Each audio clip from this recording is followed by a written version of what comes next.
कास्की जिल्लामा रहेको मार्दी हिमाल ट्रेक कम्प्लिट गर्नुको लागि हजुरहरूलाई 4 दिन 10,000 रुपैयाँ र यो आइटिनरी चाहिन्छ। डे 1 मा हामीहरू काठमाडौँबाट नाइट बसमा पोखरा जान्छौँ। त्यो बसले बिहानै पोखरा पुर्याउँछ।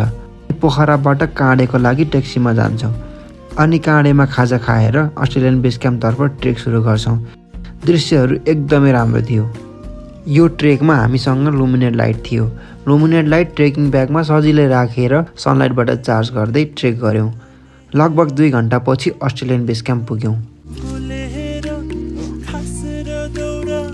त्यहाँबाट पोथाना हुँदै पितम देउरालीमा लन्च गऱ्यौँ।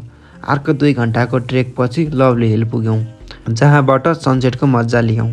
साँझ परिसकेको थियो, तर लुमिनेट लाइटकै कारण रातको जङ्गलमा यात्रा सजिलो भयो। कस्तो उज्यालो देखिँदो रहेछ।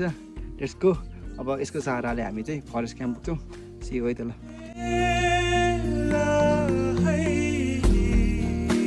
फाइनल्ली हाम्रो पहिलो दिनको डेस्टिनेसन फरेस्ट क्याम्प भए तापनि हामीले डे फर्स्टको इन्ड दुधखर्कमा गऱ्यौँ।